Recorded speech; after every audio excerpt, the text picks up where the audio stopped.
बच्चों, बहुत बहुत नमस्कार। स्वागत है आप सभी का आज के इस डीपीपी सॉल्यूशन में, जिसमें हम करने वाले हैं मोल कॉन्सेप्ट के क्वेश्चन, जो कि क्लास 11th केमिस्ट्री का फर्स्ट चैप्टर का इंपॉर्टेंट पार्ट है। ठीक है, तो देखिए फर्स्ट क्वेश्चन हमें क्या दे रखा है, निम्न का मोलर द्रव्यमान ज्ञात कीजिए। तो अपने को मोलर द्रव्यमान यहाँ पे ज्ञात करना है। मोलर द्रव्यमान का मतलब क्या होता है, सबसे पहले हमें ये पता होना चाहिए। एक मोल का द्रव्यमान जो है उसे क्या बोला जाता है, मोलर द्रव्यमान बोला जाता है। ठीक है, अब एक मोल क्या हो सकते हैं, एक मोल अणु हो सकते हैं, एक मोल परमाणु हो सकता है, एक मोल यौगिक हो सकता है। ठीक है, कोई भी यदि अपने पास एक मोल क्वांटिटी यदि अपने पास प्रेजेंट है, एक मोल का जो टोटल द्रव्यमान होगा उसको क्या बोला जाएगा, मोलर द्रव्यमान। इसकी जो इकाई होती है मोल, मोल पर ग्राम। ठीक है, सॉरी मोल पर ग्राम नहीं होगी, ग्राम पर मोल। ठीक है, एक बार मैं इसको करेक्ट कर देता हूं और फिर बताता हूं कि ये मोल पर, यहाँ पे ग्राम पर मोल क्यों हुआ। ग्राम पर मोल मतलब कि पर मोल का मतलब क्या होता है, एक मोल का। तो जितने भी ग्राम आएंगे वो कितने का आएगा, एक मोल का आएगा। ठीक है, एक मोल का ग्राम में जितना भी द्रव्यमान आएगा उसी को क्या बोला जाएगा, अपने पास मोलर द्रव्यमान बोला जाएगा। जैसे कि फर्स्ट अपने को निकालना है H2SO4, जिसको क्या बोला जाता है, सल्फ्यूरिक अम्ल बोला जाता है। तो H2SO4 का देखिए यहाँ पे हाइड्रोजन उपस्थित है, सल्फर है एंड ऑक्सीजन है। ठीक है, तो पहले अपन लिख लेते हैं यहाँ पे कौन कौन उपस्थित है। एक तो तत्व अपने पास हाइड्रोजन है, एक है अपने पास सल्फर और एक है ऑक्सीजन। ठीक है, पूरे के पूरे H2SO4 का यदि मोलर द्रव्यमान पता करना है तो हमें पहले पता होना चाहिए कि हाइड्रोजन के जो परमाणु हैं वो यहाँ पे कितने उपस्थित हैं। तो यहाँ हाइड्रोजन कितने उपस्थित है, 2, सल्फर कितना है, 1 और ऑक्सीजन की कितने हैं यहाँ पे, 4। ठीक है, यानी कि एक मोल यदि H2SO4 है तो उसमें हाइड्रोजन के कितने मोल होंगे, 2, सल्फर का कितना होगा, 1 एंड ऑक्सीजन के कितने होंगे, 4। ठीक है, अब हाइड्रोजन का जो एक मोल होता है, यहां मैं यहाँ पे लिख देता हूं, हाइड्रोजन का एक मोल यदि है, हाइड्रोजन के एक मोल परमाणु यदि है तो उनका जो द्रव्यमान होगा वो कितना होगा, 1 मोल पर ग्राम होगा। वापस मैंने गलती कर दी, 1 ग्राम पर मोल होगा। ठीक है, 1 ग्राम पर मोल, है ना। फिर अपन बात करें यहाँ पे सल्फर है, सल्फर के परमाणु हैं, उनका मोलर द्रव्यमान कितना होगा, 32 ग्राम पर मोल। उसके बाद ऑक्सीजन है, ऑक्सीजन का होता है 16 ग्राम पर मोल। तो देखिए यहाँ पे हाइड्रोजन के 2 मोल उपस्थित है, उनमें से एक का कितना होता है, 1 होता है। सल्फर का कितना है, 1 है, एक का कितना होता है, 32। और हाइड्रोजन के कितने हैं, 4 हैं और एक का कितना होता है, 16। ठीक है, तो यहाँ पे अपन किससे गुणा कर देंगे, 16 से। तो यहाँ कितना आ रहा है अपने पास, 2, यहाँ आ रहा है 32 और यहाँ आ रहा है 64, है ना। इसको जब अपन ऐड करेंगे तो ये कितना आएगा, 98 आ जाएगा। यानी कि जो H2SO4 है, H2SO4 का मोलर द्रव्यमान की अपन बात करें, मोलर द्रव्यमान ये कितना आएगा, 98 ग्राम पर मोल। यानी H2SO4 के आपने एक मोल ले रखा है, H2SO4 का एक मोल ले रखा है, तो उसका जो ग्राम में द्रव्यमान आएगा वो कितना आएगा, 98 ग्राम आएगा। अब सर आप कह रहे हो एक मोल ले रखा है, एक मोल हाइड्रोजन लिया है, एक मोल सल्फर लिया है, एक मोल ऑक्सीजन लिया है, ये एक मोल होता क्या है। तो आपने थ्योरी पोर्शन में बहुत अच्छे से सीखा होगा कि एक दर्जन जैसे आप यदि बोलते हो उसका मतलब क्या होता है बेटा, 12 वस्तुएं। वैसे ही अपन बोलते हैं कि एक मोल यदि वहां पे कोई भी उपस्थित है, एक मोल परमाणु हो सकता है, एक मोल वहां पे क्या हो सकता है, अणु हो सकते हैं। ठीक है, एक मोल वहां पे हेमंत हो सकते हैं, है ना। तो कोई भी क्वांटिटी वहां पे है, इसका मतलब है कि 6.022 गुणा 10 की घात क्या होगा अपने पास, 23। यदि परमाणु है तो 6.022 गुणा 10 की घात 23 परमाणु हो जाएंगे। एक मोल अणु है तो ये संख्या, उसके पीछे क्या लग जाएगा, अणु लग जाएगा। एक मोल हेमंत है, इसका मतलब ये संख्या और पीछे हेमंत लग जाएगा। आपको कोई कहे कि एक मोल पेन लेके आओ, इसका मतलब ये संख्या आ जाएगी और पीछे क्या आ जाएगा, पेन आ जाएगा। अब ये संख्या जो है इतनी बड़ी संख्या दिख रही है, 6.022 गुणा 10 की घात 23, है ना। इतनी बड़ी संख्या में कोई पेन तो मंगाएगा नहीं आपसे, है ना। बहुत ज्यादा संख्या है ये तो, है ना। 6.022 गुणा 10⁻23 मतलब कि 23 आपके पीछे जीरो लगेंगे, है ना। तो बहुत बड़ी संख्या है, इसका मतलब बड़ी वस्तुओं के लिए ये इकाई उपयोग में नहीं ली जाती है। ये जो इकाई है अपने पास, ये परमाणु हुए, अणु हुए, जो कि बहुत छोटी होते हैं आकार में, तथा किसी भी वस्तु में कोई भी आप पदार्थ लेते हो उसमें बहुत बड़ी संख्या में पाए जा सकते हैं। किसी भी पदार्थ को आप छोटा सा पदार्थ लोगे, जैसे ये पेन है, इसको भी आप तोड़ते जाओगे तो परमाणु जो है वो असंख्य मिल सकते हैं अपने को। मतलब मोल की यदि अपन कहें कि तो मोल के पैमाने में मिल सकते हैं, ठीक है। तो मोल जो है वो किसके लिए यूज किया जाता है? परमाणुओं के लिए, अणुओं के लिए, और जो छोटे छोटे अपने पास आयन है, जो भी छोटी परमाणुविक जो चीजें होती है, उनके लिए मोल जो ये इकाई है उसका उपयोग किया जाता है, ठीक है। तो ये बात आपको पता चली होगी कि मोल क्या होता है, मोलर द्रव्यमान क्या होता है। अब एक मोल जो परमाणु लिए गए हैं उनका जो द्रव्यमान आएगा उसको मोलर द्रव्यमान कह देंगे। एक मोल अणु लिए गए हैं उनका द्रव्यमान क्या हो जाएगा? मोलर द्रव्यमान, ठीक है। वैसे ही अपन CaCO3 का देखें, CaCO3 इसका नाम क्या होता है बेटा? Calcium carbonate. Ca क्या होता है? कैल्शियम, और CO3 क्या होता है? कार्बोनेट, ठीक है। तो यहां देखिए कौन कौन उपस्थित है। एक तो कैल्शियम है बेटा, एक कौन है यहाँ पे? कार्बन है, और एक अपने पास है ऑक्सीजन। कैल्शियम कितने हैं बताइए? कैल्शियम है एक। कार्बन कितना है? कार्बन भी एक है, और ऑक्सीजन कितने हैं? 3।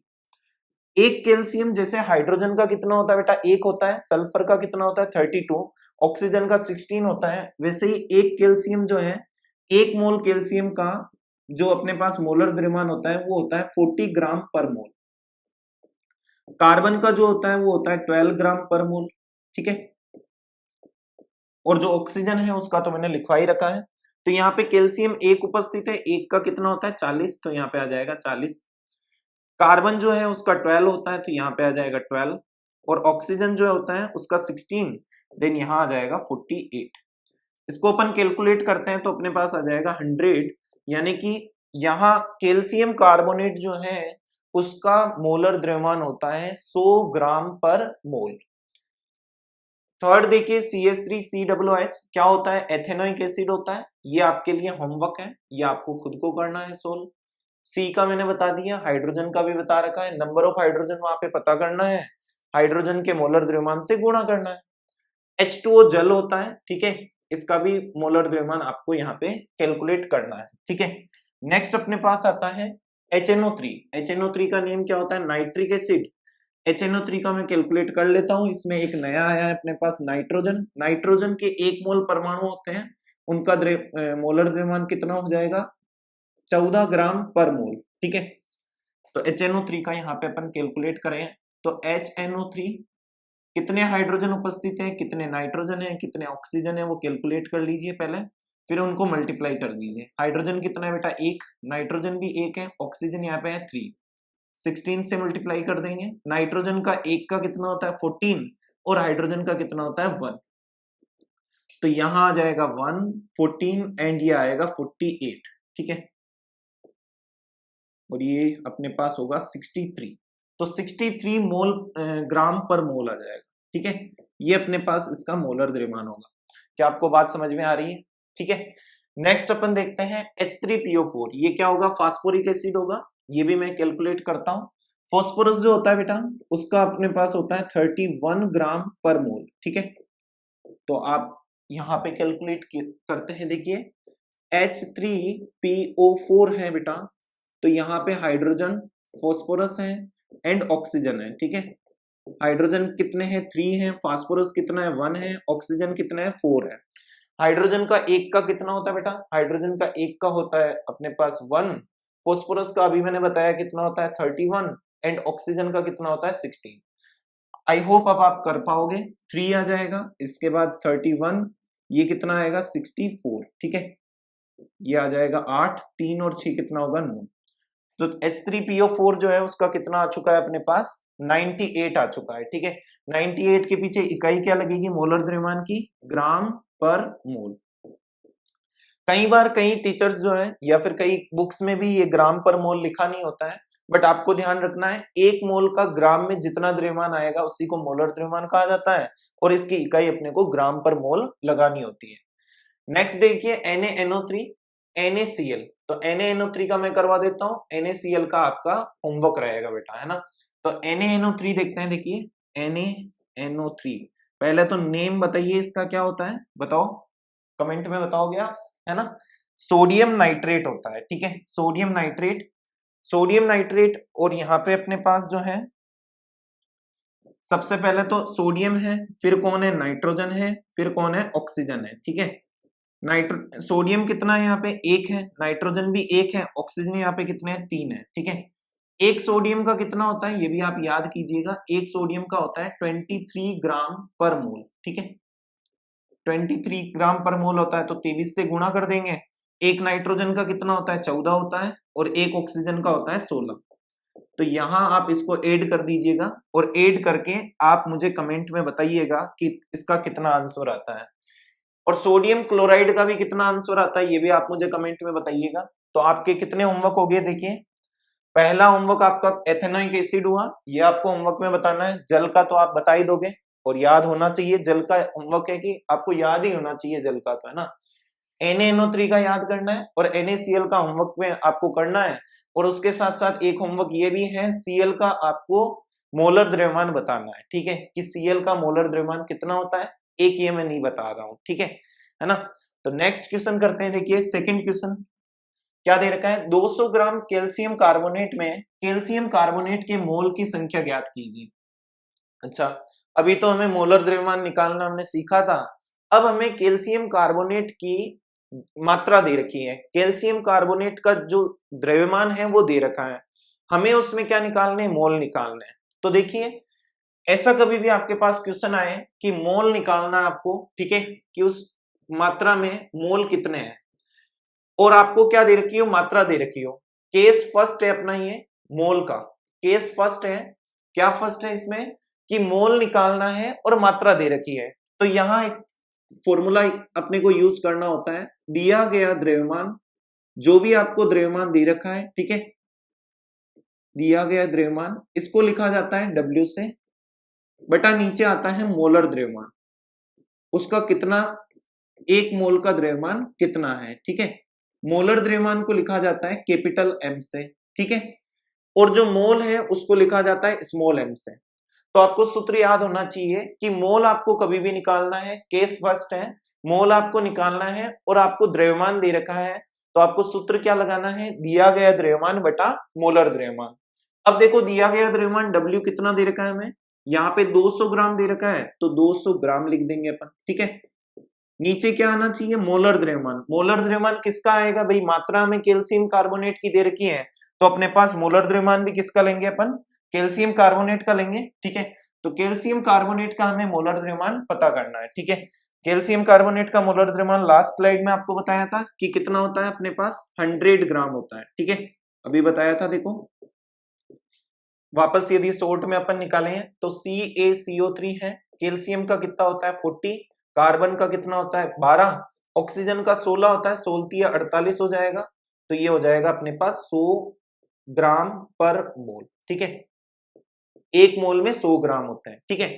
तो यहां देखो मोल निकालते हैं, मोल बराबर क्या आएगा, दिया गया द्रव्यमान कितना है 200 बटा मोलर द्रव्यमान कितना है 100, तो 200 बटा 100 करेंगे तो कितना आ जाएगा 2, यानी कि मोल की जो संख्या है वो कितनी आ चुकी है, अपने पास 2 आ चुकी है। तो आप आंसर क्या दोगे यहाँ पे कि सर 200 ग्राम कैल्शियम कार्बोनेट यदि है तो उसमें कैल्शियम कार्बोनेट के मोल की संख्या जो आएगी वो कितनी आएगी, 2 आएगी, ठीक है। अब कई बच्चों के दिमाग में ये क्वेश्चन आएगा, सर ये फॉर्मूला आया कहां से, ये फॉर्मूला बना कहां से, तो देखो ये जो मैंने आपको यूनिट बताई थी ग्राम पर मोल, उसी से ये फॉर्मूला बना है, ग्राम पर मोल। आप याद करो कैल्शियम कार्बोनेट का मोलर द्रव्यमान मैंने 100 ग्राम पर मोल बताया था, यानी कि एक मोल जो है उसमें कितने ग्राम है, 100 ग्राम है, एक मोल में 100 ग्राम है। अब आपको पूछ रखा है कि 200 ग्राम में कितने मोल होंगे, तो आप एक एक नियम से यानी कि यूनिटरी मेथड से भी बता सकते हो कि सर 100 में 1 मोल हो रहा था तो 200 ग्राम में कितने होंगे, 2 मोल होंगे। तो हमें कोई फॉर्मूला यूज भी नहीं करना पड़ा, हमने तो ऐसे ही बता दिया, है ना। तो फॉर्मूला बनाया क्यों गया, फॉर्मूला इसलिए बनाया गया कि ताकि कभी टफ कैलकुलेशन हो तो हम बार बार ये सोचना ना पड़े, हम डायरेक्ट फॉर्मूला का यूज करके उस सवाल को कर पाए। बाकी यदि आपको ये मेथड अच्छा लगता है तो ये भी आप कर सकते हो, ठीक है। अब मुझे बताओ 300 ग्राम में कितने होंगे? 300 ग्राम में आप कमेंट करके बताइए मोल कितने होंगे, ठीक है। और आप ये बताइए कि इसके 5.5 मोल में इसका कितना द्रव्यमान होगा। ये भी आपके 2 होमवर्क यहाँ पे हो जाते हैं, ठीक है। हर डीपीपी में इस तरह के होमवर्क आपको मिलते रहेंगे। इस तरह के होमवर्क आप करोगे तभी तो पता चलेगा कितना समझ में आ रहा है आपको, और आप कितना रफ कॉपी लेके या किसी कॉपी को लेके सोल्व कर रहे हो, ठीक है। हमेशा अपने को कॉपी लेके बैठना है ताकि जो भी मैं करवा रहा हूं उसको आप कनेक्ट कर पाओ, है ना। नेक्स्ट देखते हैं क्वेश्चन, देखिए 90 ग्राम जल में H2O के मोलों की संख्या ज्ञात कीजिए।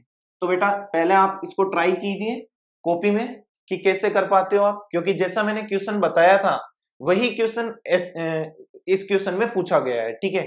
देखो क्या है, 90 ग्राम जल है, जल दे रखा है अपने को, ठीक है। उसमें जल के मोलों की संख्या पता करनी है, हाइड्रोजन के मोलों की संख्या पता करनी है और ऑक्सीजन की पता करनी है। ये वाली चीज तो पुरानी वाली चीज ही है, जैसे कैल्शियम कार्बोनेट में मैंने बताया वैसे ही जल में करना है, ठीक है। तो देखो पहले अपने को मोल का सूत्र पता होना चाहिए। मोल बराबर दिया गया द्रव्यमान बटा अणुभार, ठीक है। दिया गया द्रव्यमान कितना है? 90 ग्राम है, ठीक है। अणुभार इसका कितना होता है? अणुभार आप निकालिएगा, इसका होगा 18 ग्राम पर मोल। तो यहाँ मोल कितने आ जाएंगे? मोल आ जाएंगे 90 बटा 18 यानी कि कितने आएंगे? 5। तो मोल कितने आ गए अपने पास? 5 आ चुके हैं, ठीक है। तो 5 मोल यहाँ पे क्या है? जल है।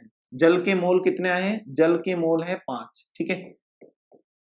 जल के मोलों की संख्या यहाँ पे कितनी आ चुकी है बेटा? ओ बेटा कितनी आई है? 5 आ चुकी है, ठीक है। ये आपको याद रखना है, ठीक है। जल के मोल यहाँ पे कितने आए हैं? 5 आए हैं, ठीक है। कलर यहाँ पे ब्लैक है शायद, है ना। तो देखो नेक्स्ट अपन क्या निकालना है? हाइड्रोजन के मोल निकालने हैं, ऑक्सीजन के मोल निकालने हैं। तो इसके लिए कुछ भी नहीं करना है, आपको क्या करना है? जल बनाना है इधर एक बॉक्स में, ठीक है। जल के मोल कितने आए हैं बेटा? 5 आए हैं। जल के मोल है 5, ठीक है। तो हाइड्रोजन के मोल पता करने के लिए आप 5 को इसकी संख्या से गुणा कर दो। 5 को 2 से गुणा करेंगे तो कितने आएंगे? 10, यानी कि हाइड्रोजन के मोल कितने हो गए? 10 मोल हो गए। ऑक्सीजन के मोल निकालने, तो बताओ ऑक्सीजन की यहाँ पे नंबर कितनी है? 1 है। पीछे आगे कितना रखा है? 5। 5 को 1 से गुणा कर दो तो यहाँ पे मोल कितने हो जाएंगे? 5 मोल, ठीक है। तो यहाँ अपने पास जल के मोल निकाल लिए हमने। जल के मोल निकालने के बाद जो ऑक्सीजन के मोल है और हाइड्रोजन के मोल है वो भी हमने कैलकुलेट कर लिए। और किस तरह कैलकुलेट किए? कुछ भी नहीं करना है, आगे 5 रखना है, H2O आगे लिखना है। 2 को 5 से गुणा किया कितना आया? 10। ऑक्सीजन के नीचे कितना है? 1 है। 1 को 5 से गुणा किया कितना आ गया? 5 आ गया। वैसे ही आपको कभी पूछ ले में ये जो अपने पास मोल आए थे कैल्शियम कार्बोनेट वाले में, है ना, यहां आपको कैल्शियम के मोल पूछ लेता तो आप क्या करते? 2 और कैल्शियम कार्बोनेट लिख देते CaCO3, है ना। तो कैल्शियम के मोल यहाँ पे कितने आ जाते हैं? कैल्शियम के मोल आ जाते हैं 2, क्योंकि नीचे 1 है यहाँ पे। कार्बन के मोल कितने आ जाएंगे बताओ? 2 आ जाएंगे। और ऑक्सीजन के मोल कितने आएंगे? देखो 3 लग रखा है इसमें, तो 2 को 3 से गुणा करेंगे तो कितना आएगा? 6, यानी कि ऑक्सीजन के मोल यहाँ पे आएंगे 6। तो इस तरह के बेसिक क्वेश्चन आपको कई बार एग्जाम्स में पूछ लिए जाते हैं। नेक्स्ट क्वेश्चन करते हैं अपन। 3.011 गुणा 10 की घात 21 जल के अणुओं में, जल के अणु दे रखे हैं अब, है ना। अब हमें कोई भी द्रव्यमान नहीं दे रखा है, जल के अणु दे रखे हैं और उसमें जल के मोलों की संख्या ज्ञात कीजिए। तो यहां अपने पास आता है केस नंबर 2 कि हमें यहाँ पे क्या निकालना है? मोल निकालना है। और मोल निकालने के लिए हमें कोई भी द्रव्यमान नहीं दे रखा है, हमें क्या दे रखे हैं? अणुओं की संख्या दे रखी है। तो देखो यहाँ पे कभी भी केस नंबर 2 वाला क्वेश्चन आ जाए आपके पास, केस 2 क्या होगा? जब आपको परमाणु की संख्या दे रखी होगी, जब आपको अणु की संख्या दे रखी होगी, ठीक है। तो यहां आपको याद रखना है कि परमाणु की संख्या निकालने का जो फॉर्मूला होता है वो होता है मोल मल्टीप्लाई बाई Na, ठीक है। अब ये Na क्या है? जो संख्या मैं वहां पे बता रहा था कि 1 मोल कहीं भी अवयवी कण उपस्थित है तो वहां पे कितने अवयवी कण होते हैं? 6.022 गुणा 10 की घात 23। ये वही संख्या है, इसी को बोला जाता है Na और इसको बोला जाता है A मतलब एवोगैड्रो, N मतलब हो जाएगा नंबर, एवोगैड्रो संख्या इसको बोला जाता है, ठीक है। तो परमाणु की संख्या का सूत्र क्या होता है? मोल गुणा Na होता है। तो मोल का फॉर्मूला क्या हो जाएगा यहाँ पे, मोल का फॉर्मूला हो जाएगा आपके पास परमाणु की संख्या, जिसको मैं लिख देता हूं परमाणु की संख्या। परमाणु हो सकता है, अणु हो सकता है, ठीक है, आयन हो सकता है, कुछ भी हो सकता है, ठीक है, बटा नीचे क्या आ जाए अपने पास Na आ जाए, नीचे क्या आए Na मतलब एवोगैड्रो नंबर आ जाए, ठीक है। तो ये अपने पास एक और फॉर्मूला बन चुका है कि मोल हमें निकालना है और कोई भी अपने पास संख्या दे रखी है, परमाणु अणु आयन की संख्या दे रखी है, उसमें अपन Na का क्या लगा देंगे, भाग लगा देंगे, ठीक है, क्लियर है। तो मोल निकालना है, मोल क्या होगा बेटा N होगा, परमाणु की संख्या कितनी दे रखी है 3.011 गुणा 10 की घात 21 दे रखी है, बटा नीचे क्या करेंगे Na का भाग लगाएंगे, Na कितना होता है 6.022 गुणा 10 की घात 23, एवोगैड्रो नंबर का हमें क्या लगाना है, भाग लगाना है, ठीक है। तो यहां देखो ये कटेगा अपने पास 2 बार इससे, है ना, तो कितना आ गया बच्चों 1/2 गुणा, ये कटेगा तो नीचे क्या बचेगा 10 की घात 2, ठीक है, नीचे आ गया अपने पास 10 की घात 2, ठीक है। तो यहां अपने पास कितना आ जाएगा, देखो 10 की घात 2 को ऊपर भेज देते हैं, 1/2 को क्या लिख देंगे 0.5, 0.5 गुणा 10 की घात -2, हमें n निकालना था, यानी कि यहाँ पे क्या निकाला हमने, मोल निकाला है, तो यहां लिख देंगे मोल, ठीक है। तो देखो कॉन्सेप्ट नंबर 2 अपने पास आ चुका है, और कॉन्सेप्ट नंबर 2 क्या कहता है, जब कभी भी हमें परमाणुओं की संख्या निकालनी होती है तो वहां पे फॉर्मूला काम करता है मोल गुणा Na, तो मोल का फॉर्मूला हो जाएगा परमाणु आयन की संख्या बटा नीचे क्या आ जाएगा Na, और Na क्या होता है एवोगैड्रो नंबर होती है, और उसकी वैल्यू होती है 6.022 मल्टीप्लाई 10⁻23, ठीक है, इसको एवोगैड्रो नंबर बोला जाता है। देखो नेक्स्ट क्वेश्चन उसी पे आधार पे है, 10 की घात -9 मोल H2SO4 दे रखा है, उसके अणुओं में सल्फर के परमाणुओं की संख्या ज्ञात कीजिए। तो सबसे पहले तो अपन H2SO4 लिखते हैं, H2SO4 लिखा, उसके मोल कितने दे रखे हैं 10 की घात -9, तो अपन यहाँ पे क्या लिखेंगे 10 की घात -9, जितने मोल आते हैं मैंने कहा था बॉक्स के बाहर लिखना है। अब उसमें देखो सल्फर के मोल निकालो, सल्फर के मोल कितने आ जाएंगे, यहाँ पे सल्फर के मोल जो हैं वो आ चुके हैं, देखो यहाँ पे सल्फर के 1 है, तो 1 को किससे गुणा करेंगे 10 की घात -9 से गुणा करेंगे, तो ये आ जाएगा 10 की घात -9। तो सल्फर के मोल अपने पास कितने आ चुके हैं 10 की घात -9 आ चुके हैं। कैसे निकाले हमने, मोल जो भी होते हैं वो बॉक्स के बाहर लिखे जाते हैं, जितने यहाँ पे सल्फर के नीचे लिख रखा है उसको अपन मल्टीप्लाई करते हैं, तो यहाँ पे अपने पास सल्फर के मोल आ जाते हैं, ठीक है।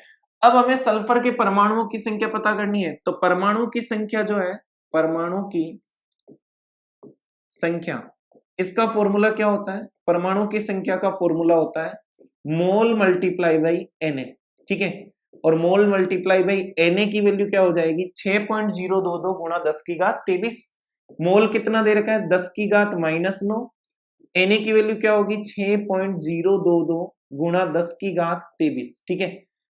अब ये कैलकुलेट कर लीजिए आप, 10 की घात 23 आ जाएगा, ठीक है, ये वाली वैल्यू तो वापस ऐसे ही आ जाएगी 6.022 गुणा 10 की घात 23 में से अपन 9 जो है वो माइनस कर लेंगे, तो 3 इधर से माइनस होगा, 7 और 6 इधर से, तो 10 की घात 14 आ जाएगा, है ना, तो 6.022 गुणा 10 की घात यहाँ पे आएगा अपने पास 14, ठीक है। इतने परमाणु अपने पास सल्फर के आ जाएंगे, ये अपने पास एग्जैक्ट आंसर होगा।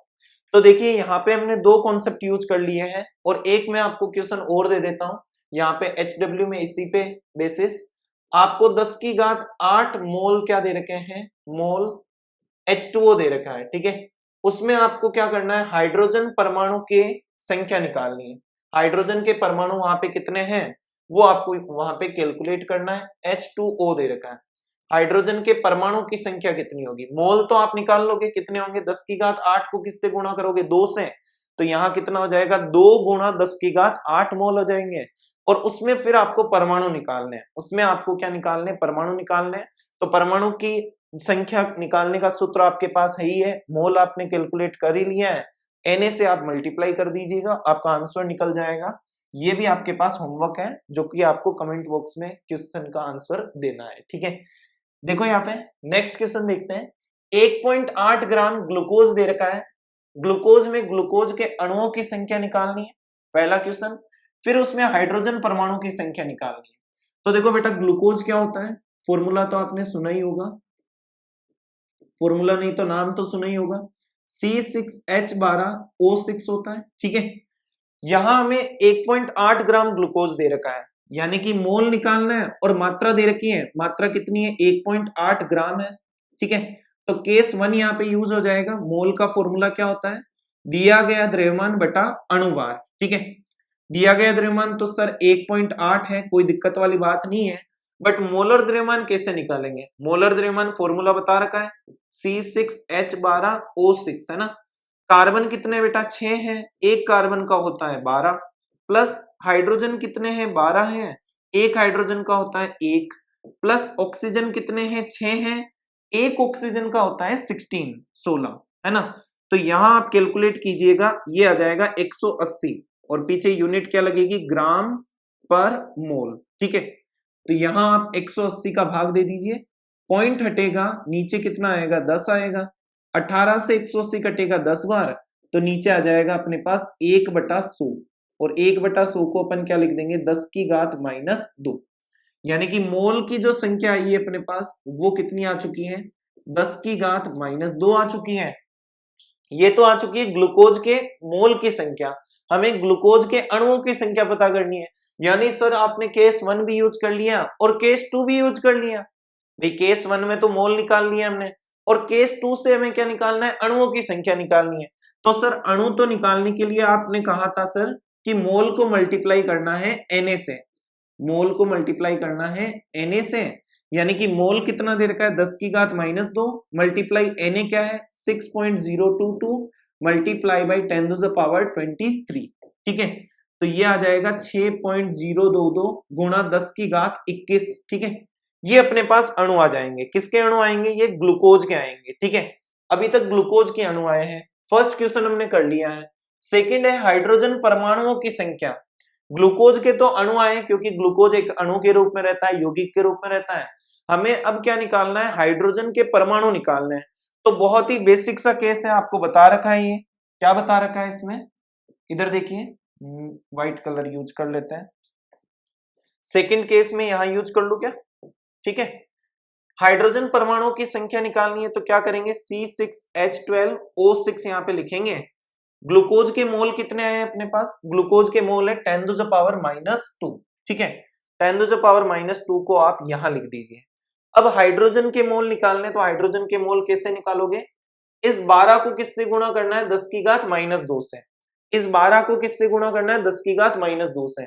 जितने ग्लूकोज के मोल आ रखे हैं 10 की घात -2, उसको अपन गुणा करेंगे 12 से, क्योंकि हाइड्रोजन परमाणुओं की संख्या यहाँ पे कितनी दे रखी है 12 दे रखी है। ठीक है, समझ आई बात। तो 12 गुणा क्या आ जाएगा अपने पास 10 की घात -2, ये हाइड्रोजन के अपने पास क्या होंगे, मोल होंगे, हाइड्रोजन परमाणु के मोल होंगे। ये ग्लूकोज में हाइड्रोजन परमाणुओं के मोल आ गए, ग्लूकोज में हाइड्रोजन परमाणु के मोल आ चुके हैं।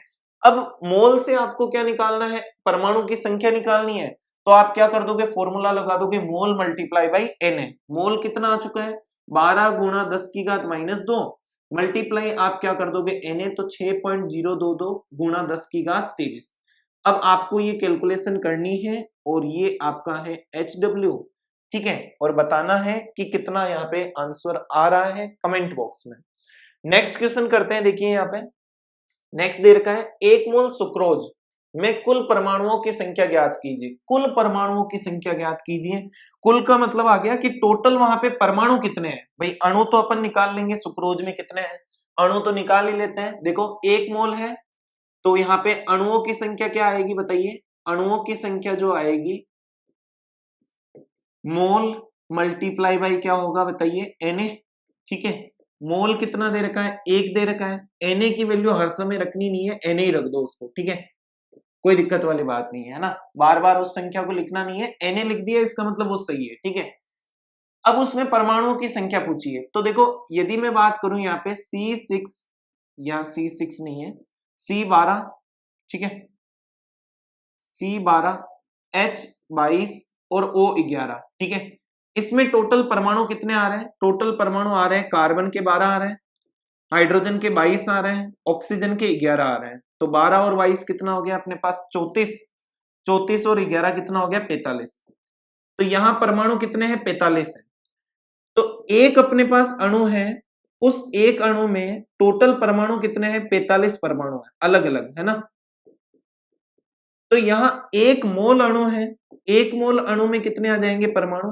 एक मोल अणु में आ जाएंगे 45 गुणा Na, और क्या कर देंगे यहां पे परमाणु लगा देंगे, क्योंकि एक अणु में यदि अपने पास 45 परमाणु है, एक अणु में कितने हैं? 45 हैं, तो एक मोल में कितने आएंगे? मोल आने का मतलब क्या है कि अपन Na से क्या करेंगे? मल्टीप्लाई करेंगे, तो 45 गुणा क्या हो गया अपने पास? Na हो गया, ठीक है।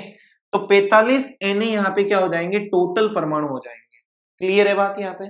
ठीक है, तो इसी तरह आपको करना होगा। जैसे मैं एक और एग्जांपल दे देता हूं, CaCO3 दे रखा है और उसमें टोटल आपको परमाणु पूछे जाए 2 मोल में, ठीक है, तो आपको 2 आगे लिखना है, ठीक है।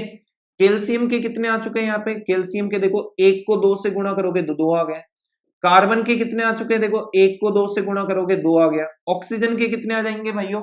यहाँ पे देखो 3 को 2 से गुणा करेंगे तो कितने आएंगे? 6। तो 2 और 2 4 और 6 कितने आ गए? 10।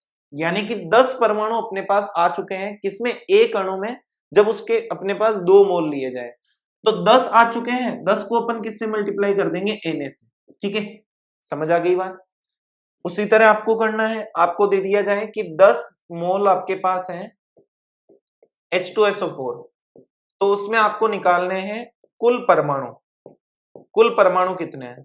कर लोगे, कोई दिक्कत नहीं आएगी इसमें। HW है ये आपका, 10 लिख दीजिए और यहाँ पे क्या लिख दीजिए H2SO4, ठीक है। तो यहां गुणा कर दो HS और O को, ठीक है, और फिर आपको लास्ट में क्या कर देना है? Na से मल्टीप्लाई कर देना है, ठीक है। चलिए नेक्स्ट बढ़ते हैं अपन क्वेश्चन पे। नेक्स्ट अपने पास है 4 ग्राम NaOH में Na प्लस आयनों की संख्या उतनी ही होगी जितनी Na2CO3 में होगी, या फिर बी ऑप्शन इसमें होगी, या इसमें होगी, या इसमें होगी। इसमें सबके सब कॉन्सेप्ट हमने यूज कर लिए हैं। पहले तो ये कह रहा है कि 4 ग्राम NaOH जो है उसमें Na प्लस आयनों की संख्या निकालिए। तो यहां देखो अपन निकाल लेते हैं। सबसे पहले 4 ग्राम दे रखा है, तो N बराबर क्या होता है? दिया गया द्रव्यमान बटा अणुभार, ठीक है। दिया गया द्रव्यमान है 4 ग्राम, अणुभार यहाँ पे निकालते हैं NaOH का, ठीक है। NaOH का निकालते हैं तो Na कितना है बेटा? 23 हो जाएगा। ऑक्सीजन का कितना होता है? 16 होता है। हाइड्रोजन का कितना होता है? 1, यानी कि आ जाएगा 40 ग्राम पर मोल, ठीक है। तो यहां आ गया बेटा 40, ये आ जाएगा 1/10।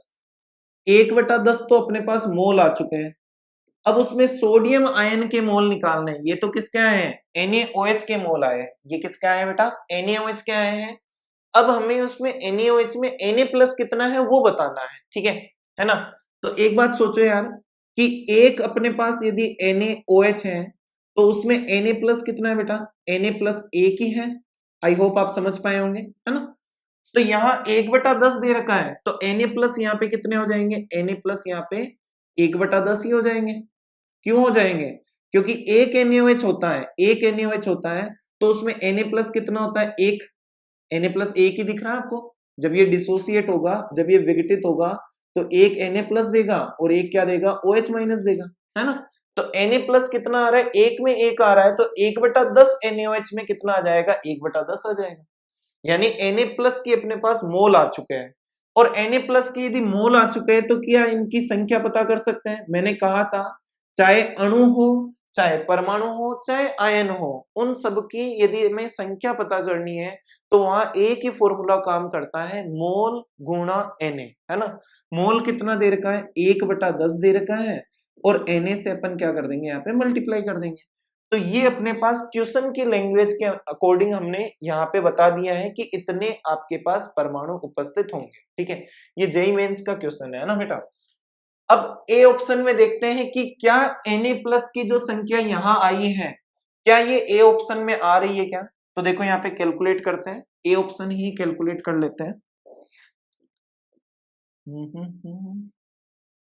इधर से कलर, ओके, देखिए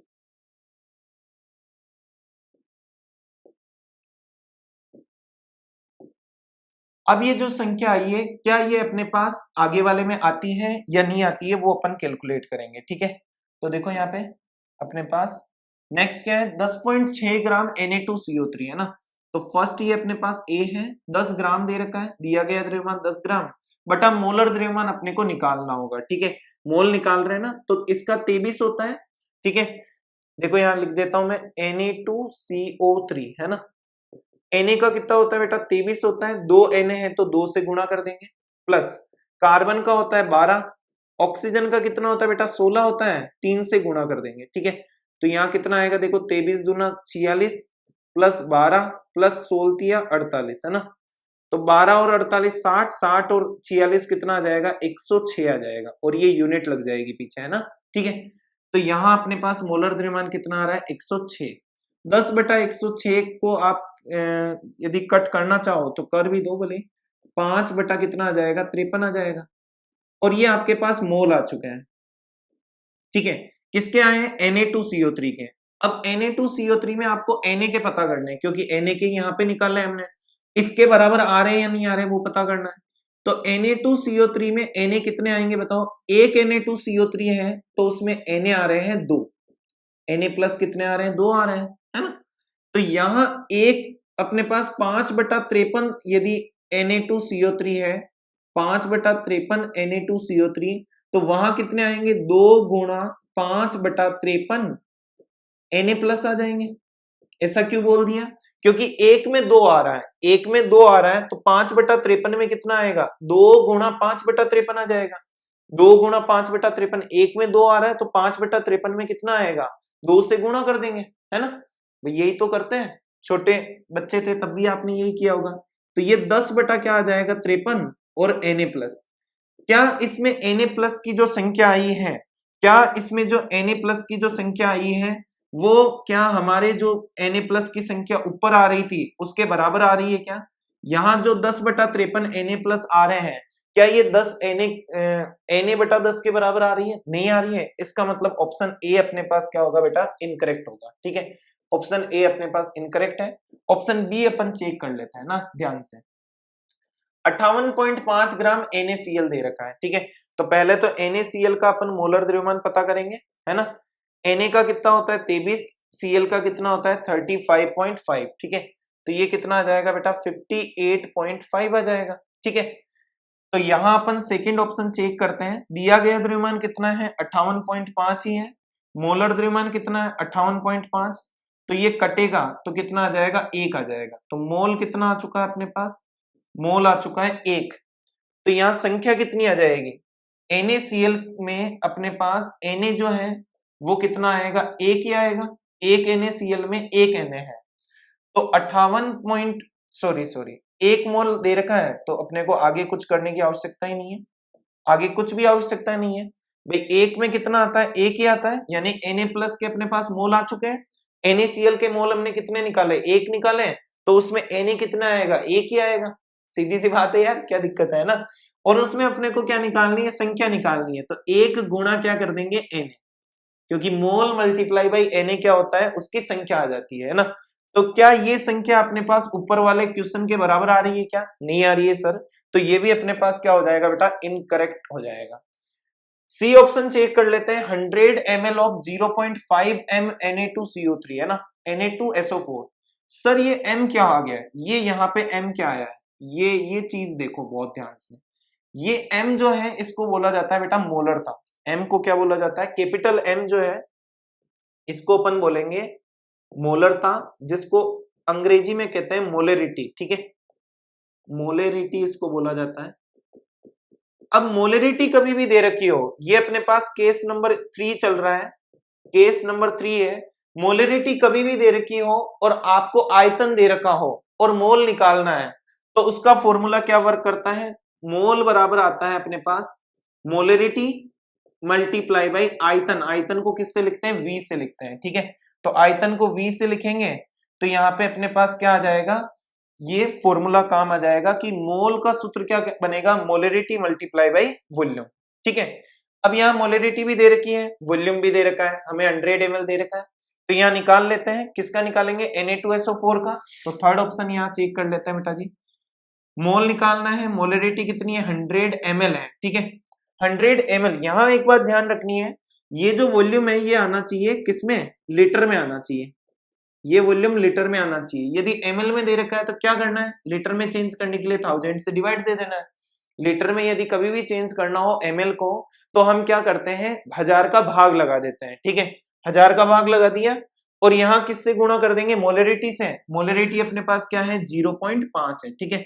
तो मोल कितना हो जाएगा यहाँ पे 100 से ये कटेगा 10 बार, तो 0.5 बटा नीचे क्या आ गया 10 आ गया, ये कितना आ जाएगा 5/10, ठीक है। पॉइंट हटेगा तो 1 0 और नीचे आ गया, यानी कि ये अपने पास कितना हो जाएगा, ये हो जाएगा अपने पास 5 से, कुछ गलती की क्या मैंने, 0.5/10 आ गया, कोई दिक्कत नहीं है। 5 से ये कटेगा 1/20 आ जाएगा, ठीक है। 1/20 आ गया अपने पास, है ना। कोई दिक्कत नहीं है। 4 ग्राम 4/40 हमने किया, ठीक है। यहां अपने पास अब क्या निकालना है, यदि Na प्लस निकालना है, Na निकालना है, सॉरी 1/20 तो मोल आ चुका है। अब Na2SO4 को ध्यान से देखो, Na2SO4 को, एक Na2SO4 होता है तो वहां Na प्लस कितने मिलते हैं, बहुत ध्यान से देखिए, Na प्लस मिलते हैं 2, आराम से बता सकते हो, देखो यहाँ पे Na प्लस 2 मिल रहा है, यानी कि यहाँ पे अपन यदि पता करें तो अपने पास Na प्लस जो आएंगे वो क्या आएंगे, डबल आएंगे, क्योंकि एक Na2SO4 होता है तो उसमें 2 Na प्लस मिलते हैं, तो यहाँ अपने पास जो Na प्लस के मोल मिलेंगे वो इससे डबल मिलेंगे, जो Na2SO4 के मोल अपने पास आए हैं उससे डबल मोल आएंगे, यानी कि 1/20 गुणा क्या कर देंगे, 2 कर देंगे, तो आ जाएगा 1/10। 1/10 तो अपने पास मोल आए हैं, हमें संख्या निकालनी है तो अपन उसको किससे मल्टीप्लाई करेंगे, 1/10 गुणा Na, मतलब एवोगैड्रो नंबर से मल्टीप्लाई करेंगे। क्या ये संख्या अपने ऊपर आने वाली संख्या के बराबर आ रही है, बिल्कुल बराबर आ रही है सर। यहाँ भी 1/10 Na था और यहाँ भी 1/10 Na आया है, इसका मतलब ऑप्शन सी जो होगा वो अपने पास क्या होगा, यहाँ पे करेक्ट आंसर होगा। Option C will be the correct answer of this question, है ना। समझ आ रही है बात। देखो बहुत ही सिंपल सा क्वेश्चन था बट कैलकुलेटिव क्वेश्चन था, और हो सकता है कई बार कई बच्चों को पहली बार देखने में दिक्कत आई होगी क्योंकि लेंथी क्वेश्चन है ना। बट आप वापस रिपीट कीजिए, वापस अपना क्वेश्चन सोल्व कीजिए, ठीक है। तो इस क्वेश्चन में HW यही है कि आपको यदि मान लो समझ में आ गया तो पहले तो आपको खुद को कॉपी में सोल्व करना है बिना देखे, है ना। और यदि नहीं समझ में आया तो रिपीट करके वापस देखना है, बिकॉज पूरा एफर्ट लगा रखा है, आपको समझ में आएगा, है ना, ठीक है। वापस समझा देता हूं, देखो मान लो यदि हमें पहले 4 ग्राम NaOH में Na प्लस आयनों की संख्या निकालनी है तो हमने पहले NaOH के मोल निकाले। एक NaOH में Na कितना होता है, 1 होता है, तो 1/10 में भी कितना होगा, 1/10। संख्या निकालने के लिए हमने क्या कर दिया, वहां पे एवोगैड्रो नंबर से मल्टीप्लाई कर दिया। सेम टू सेम प्रोसेस सभी में किया है हमने। Na2CO3 के मोल निकाले, एक Na2CO3 में Na कितने होते हैं, 2 होते हैं, तो वहां हमने 2 से गुणा कर दिया, ठीक है। तो उसमें अपना पास वो आंसर आया नहीं था जो हमें चाहिए था, ठीक है। बी में भी हमने वही मेथड किया। NaCl में हमने क्या निकाले, मोल निकाले। NaCl में मोल निकाल के देखा कि NaCl में Na कितना है, 1 है, वहां मोल अपने पास संख्या निकालने के लिए Na से मल्टीप्लाई किया मोल को, वहां अपने पास संख्या कितनी आई, Na आई, है ना। तो वो भी अपना करेक्ट आंसर नहीं था। यहां मोलरिटी दे रखी थी, वॉल्यूम दे रखा था, उससे हमने पहले मोल निकाला। मोल निकाल के हमने क्या किया, वहां पे देखा कि Na कितने उपस्थित है। Na हमें पता चला कि 1 में कितने उपस्थित है, 2, तो 1/20 में कितने होंगे, 1/20 को 2 से गुणा कर दिया तो 1/10 आ गया, ठीक है। 1/10 मोल क्या आए हैं, Na प्लस आए हैं। अब मोल आ चुका है तो संख्या निकालने के लिए हमने एवोगैड्रो नंबर यानी कि Na से मल्टीप्लाई कर दिया है, जो कि हमारे ऊपर आने वाले क्वेश्चन की लैंग्वेज में आने वाले आंसर के क्या था, इक्वल था। तो हमारा ऑप्शन सी वहां पे क्या हो चुका था, करेक्ट आंसर हो चुका था। नेक्स्ट देखिए यहाँ पे, निम्न में से किसमें अधिकतम परमाणु होंगे, ये मेरा फेवरेट क्वेश्चन है, ठीक है। और आई थिंक आप सभी को ये सबसे अच्छा क्वेश्चन लगेगा, बिकॉज बहुत ही शानदार क्वेश्चन है। एक ही कॉन्सेप्ट पे ये क्वेश्चन हो जाता है। 1 ग्राम Na में पहले तो परमाणु निकालो। आप इतने होशियार तो हो गए हो, पहले आप क्या निकालोगे, मोल निकालोगे। मोल बराबर दिया गया द्रव्यमान बटा क्या होता है, अणुभार। और मोल निकालने के बाद उसमें परमाणु निकालने हैं तो मोल को किससे मल्टीप्लाई कर दो, Na से। यही पूरा का पूरा कॉन्सेप्ट लगेगा जो कि मैं बार बार क्वेश्चन में बता रहा हूं। ये आपको पता हो तो केस 1 में बताया था मैंने, ठीक है, और ये मैंने बताया था केस 2 में, ठीक है। तो दोनों यहाँ पे यूज हो जाएंगे। तो फर्स्ट अपन यहाँ पे कर लेते हैं। फर्स्ट का देखो यहाँ पे भैया जी, फर्स्ट देखते हैं यहाँ पे क्या दे रखा है, 1 ग्राम Na। 1 ग्राम Na दे रखा है तो N इक्वल टू 1 ग्राम अपने पास द्रव्यमान है, मोलर द्रव्यमान। Na का मैंने बता रखा है कितना होता है 23 होता है, तो मोल अपने पास 1/23 आ गया। अब आपको परमाणु निकालना है, तो परमाणु निकालने के लिए n को Na से मल्टीप्लाई करना है, यानी कि 1/23 को गुणा कर दो Na से, ठीक है। तो 1/23 Na आया है, यहीं तक रखना है। पहले वाले के परमाणु आ चुके हैं। सेकंड देखते हैं अपने पास, मोल निकालते हैं। मोल निकालने के लिए क्या करेंगे, दिया गया द्रव्यमान कितना है बेटा 1 ग्राम। अणुभार कितना होता है, कैल्शियम का पहली स्लाइड में भी बताया था 40 होता है सर। अब इसमें परमाणु निकालने हैं। परमाणु निकालने के लिए कुछ भी नहीं करना है, परमाणु की संख्या निकालने के लिए मोल को मल्टीप्लाई करते हैं Na से। मोल कितने आ रखे हैं 1/40, Na से मल्टीप्लाई कर दो, ये हो गया काम खत्म। थर्ड अपना देखो यहाँ पे, थर्ड क्या है 1 ग्राम N2। ओ भैया N2 आया है। N2 का मतलब क्या है, नाइट्रोजन कितने हैं 2 है, एक नाइट्रोजन का कितना होता है 14, तो 2 नाइट्रोजन का कितना हो जाएगा 28 ग्राम पर मोल, है ना। तो यहां पहले तो मोल निकालते हैं। मोल कितना आएगा, दिया गया द्रव्यमान 28 बटा, ओहो 28 दे रखा है या 1 दे रखा है सर, क्या करते हो आप भी, 28 नहीं दे रखा है 1 दे रखा है, तो 1 बटा क्या आ जाएगा अपने पास 28, दिया गया द्रव्यमान 1 और मोलर द्रव्यमान 28। तो यहाँ परमाणु कितने आ जाएंगे, परमाणु सर आ जाएंगे 1/28 मोल है, उसको Na से मल्टीप्लाई कर दो सर, तो ये आ गया। फोर्थ देखिए यहाँ पे क्या है, फोर्थ है अपने पास 1 ग्राम बोरोन। बोरोन क्या होता है, बोरोन का अपने पास होता है 1 ग्राम दे रखा है, बोरोन का आप लिख लीजिएगा, बोरोन का होता है 9 ग्राम पर मोल, है ना। तो यहाँ पे आ जाएगा मोलर द्रव्यमान 9। तो परमाणु कितने आ जाएंगे, परमाणु के लिए सर Na से मल्टीप्लाई करते हैं, तो 1/9 को गुणा कर दो Na से। तो क्या सर आपने सभी में परमाणु निकाले हैं, क्या सर परमाणु ही पूछ रखे थे, नहीं अधिकतम परमाणु पूछ रखे थे। क्या पूछ रखा था हमें, अधिकतम परमाणु, ठीक है। अब अधिकतम परमाणु का मतलब क्या है, एक बात आप ध्यान से समझिएगा, बहुत गौर करके सुनिएगा, तो आपको ये क्वेश्चन पूरा का पूरा समझ में आ जाएगा, आप खुद ही सोल्व कर जाओगे। कोई भी संख्या लिख रखी है a/b और उसका रिजल्ट आ रहा है r। यदि मैं b को क्या करता जाऊं, बढ़ाता जाऊं, तो रिजल्ट उतना ही क्या आता जाएगा, छोटा आता जाएगा। और यही मैं कहूं कि मैं b को यहां पे बढ़ाता जाऊं, b को कम करता जाऊं, तो रिजल्ट उतना ही क्या आता जाएगा, बढ़ता जाएगा। सही बात है। तो यहां देखो कंडीशन क्या होनी चाहिए, इन दोनों के लिए कंडीशन ये होनी चाहिए कि a क्या रहना चाहिए, सेम रहना चाहिए, a यहाँ पे सेम रहना चाहिए। अब यहां देखिए आप, यहां बहुत ध्यान से देखिए, क्या फर्स्ट केस में ऊपर जो न्यूमरेटर आ रहा था, ऊपर अंश आ रहा था वो 1 है, यहाँ पे भी कितना है 1 है, यहाँ पे भी 1 है, यहाँ पे भी 1 है, ठीक है। ऊपर 1 से Na मल्टीप्लाई हो रहा है, ऊपर 1 से Na मल्टीप्लाई हो रहा है, यहां भी Na मल्टीप्लाई हो रहा है, यहां भी Na मल्टीप्लाई हो रहा है। यानी आपको पता चल गया सभी का अंश तो क्या है, समान है, सभी का अंश क्या है, समान है। जितने भी परमाणु की संख्या हमने निकाली है उन सभी में जो अंश आया है वो सभी में क्या आ रहा है, समान आ रहा है। तो सर हम ये कॉन्सेप्ट लगा सकते हैं कि यदि नीचे वाला क्या होता है, इंक्रीज करता है, नीचे वाला क्या करता है, इंक्रीज करता है, तो रिजल्ट डिक्रीज करता है। नीचे वाला बढ़ता है तो जो अपने पास ओवरऑल जो वैल्यू जो आ रही है, रिजल्ट जो आ रहा है वो आपके पास क्या आएगी, कम आएगी। अब देखो यहाँ पे कितना आ रहा है, 23 आ रहा है, ठीक है। यहां आ रहा है 28, यहां आ रहा है 9 और यहां आ रहा है अपने पास 40। तो जो रिजल्ट आएगा इधर, जो रिजल्ट आएगा अपने पास, जो रिजल्ट आएगा वो किसका ज्यादा होगा, क्या इसका ज्यादा होगा, क्या इसका ज्यादा होगा, क्या इसका ज्यादा होगा, या इसका ज्यादा होगा। तो आप कहोगे सर जो हर है उसमें जो सबसे छोटी संख्या होगी, क्योंकि b जितना नीचे जाएगा रिजल्ट उतना ही बढ़ता जाएगा, तो परमाणु की संख्या अधिकतम उसमें होगी जिसमें हर क्या हो, सबसे छोटा हो। तो हर सबसे छोटा किसमें, 23, 28, 40, 9, 9 सबसे छोटा है सर। यानी कि यहां जो अपने पास रिजल्ट आएगा सर, यहां जो रिजल्ट आएगा वो अपने पास क्या आएगा, मैक्सिमम आएगा। यहां वाला जो रिजल्ट होगा वो अपने पास क्या होगा, मैक्सिमम होगा। और मिनिमम वाला कौन सा हो जाएगा, मिनिमम वाला हो जाएगा सर यहां वाला रिजल्ट, ठीक है। क्योंकि यहां पे अपने पास क्या है, सबसे बड़ी संख्या आ रखी है, 40 आ रखी है, ठीक है।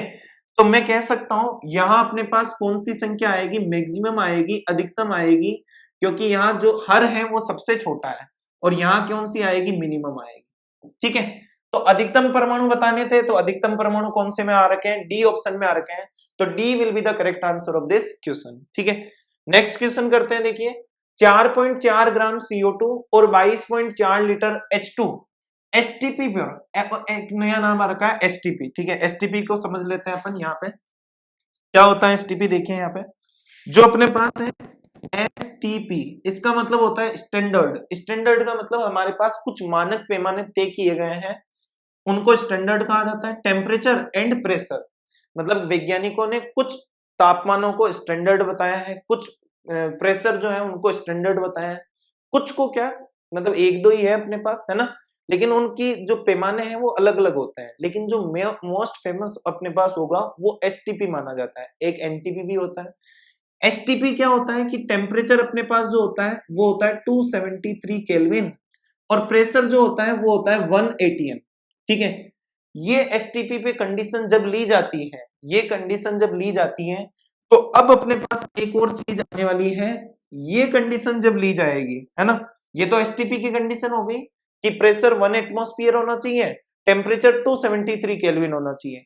तो कोई भी गैस जो है, कोई भी गैस उस गैस का आयतन जो होगा 1 मोल का, एक आयतन कितने का, 1 मोल का, 1 मोल का आयतन में क्या कह सकता हूं, मोलर आयतन भी कह सकता हूं उसको। जैसे 1 मोल का द्रव्यमान जो था वो क्या था, मोलर द्रव्यमान था, वैसे 1 मोल का आयतन जो होगा वो क्या होगा, मोलर आयतन होगा। ठीक है, तो मोलर आयतन जो होता है बेटा जी वो कितना होता है, 22.4 लीटर होता है। ठीक है, 22.4 लीटर होगा। ठीक है, बात समझ में आई। STP स्टैंडर्ड टेम्परेचर और प्रेशर है, अलग अलग वैज्ञानिकों ने अलग अलग इनको बताया है, बट मोस्ट कॉमन जो है अपने पास वो क्या है, टेम्परेचर को 273 और प्रेशर को 1 atm। ठीक है, तो उस कंडीशन पे जो गैस का आयतन होता है 1 मोल का, यानी कि मोलर आयतन, मैं का लिख देता हूं यहाँ पे, यानी कि जो मोलर आयतन होता है वो होता है 22.4 लीटर। ठीक है, अब देखो यहाँ पे हमें क्या दे रखा है, सबसे पहले तो दे रखा है 4.4 ग्राम CO2 दे रखी है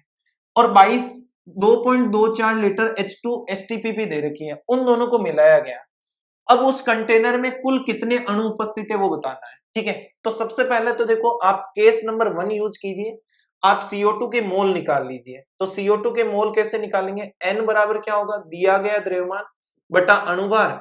दिया गया द्रव्यमान कितना है, 4.4। CO2 का आप निकालिए, कार्बन का कितना होता है बेटा, 12 होता है, ऑक्सीजन का कितना होता है, 16 बता रखा है मैंने, और उसको 2 से गुणा कर देंगे तो ये आ जाएगा 44 ग्राम। ठीक है, तो यहां 44 का भाग दे देते हैं, पॉइंट हटेगा, नीचे आएगा 10, तो ये आ जाएगा 1/10 मोल। यदि 1/10 मोल आ चुके हैं तो अणु कितने हो जाएंगे, यहाँ पे अणु कितने होंगे, यहाँ पे यहां यदि मैं भाषा थोड़ा सा करेक्शन करूं तो यहां अणु की जगह मैं लिख सकता हूं परमाणु लिख सकता हूं, तो वो ज्यादा सही रहेगा, है ना। ठीक है, पहले अपन यहाँ पे अणु पता कर लेते हैं, किसके, CO2 के, है ना।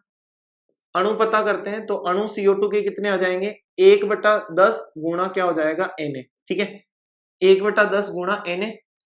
अब CO2 के ये अणु आ चुके हैं, हमें परमाणु पता करने हैं टोटल, या आपकी इच्छा है यदि तो ये अपन परमाणु ही अणु ही रहने देते हैं। 1/10 Na आ चुके हैं, वैसे कोई दिक्कत होगी नहीं। ठीक है, एज वेल अपन देखा जाए तो अणु भी सही है, कोई दिक्कत नहीं होगी। तो यहां तक का पार्ट तो अपना क्लियर हो गया कि हमने अणु निकाल लिए। नेक्स्ट पार्ट क्या है कि 2.24 लीटर जो H2 है उसका अपने को देखना है। तो हमें आयतन दे रखा है,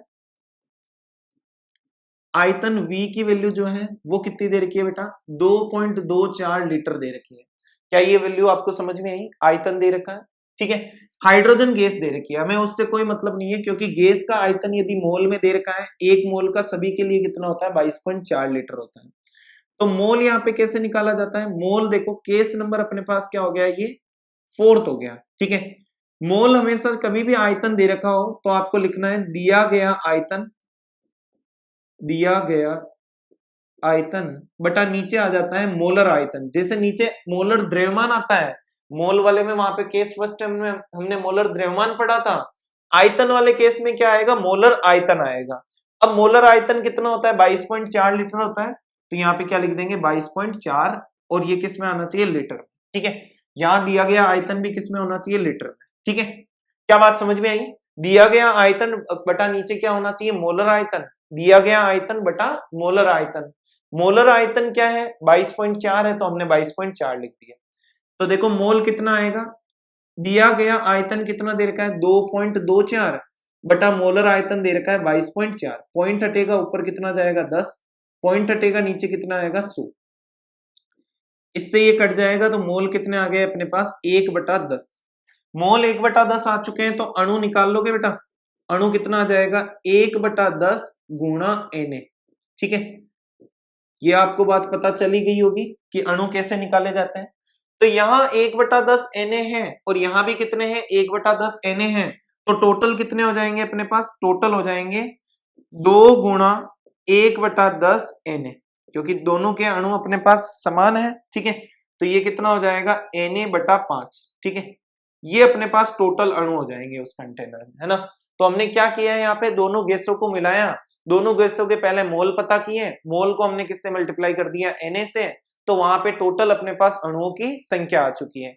एज वेल एज आपका होमवर्क यहाँ पे ये है कि आपको परमाणु निकालने हैं, नंबर ऑफ एटम जो है वो वहां पे कितने हैं। ठीक है, और आई होप आप पूरे के पूरे जो स्टूडेंट हो वो कमेंट करेंगे और एटम निकाल पाओगे। ठीक है, नेक्स्ट क्वेश्चन करते हैं। देखिए 1 मिलीलीटर में जल के अणुओं की संख्या ज्ञात कीजिए। 1 ml हमें क्या दे रखा है बेटा, वाटर दे रखा है, H2O दे रखा है, उसमें हमें उसके अणुओं की संख्या पता करनी है, जल के अणुओं की संख्या पता करनी है। तो यहाँ एक आपको कॉन्सेप्ट सीखना होगा बेटा, घनत्व का। ठीक है, घनत्व क्या होता है बेटा, द्रव्यमान बटा आयतन, द्रव्यमान बटा आयतन। ठीक है, बहुत ध्यान से सीखिए, द्रव्यमान बटा आयतन क्या है कि एक अपने पास कोई भी इकाई आयतन है। ठीक है, उस इकाई आयतन में कितना द्रव्यमान उपस्थित है उसी को क्या बोला जाता है, घनत्व बोला जाता है। यदि मैं बात करता हूं जल के घनत्व की, जल का घनत्व जो है वो कितना होता है, जल का घनत्व होता है 1 ग्राम पर मोल।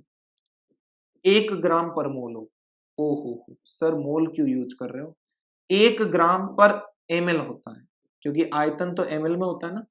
ये अपने पास ml में लिया गया और ये किस में लिया गया, ग्राम में।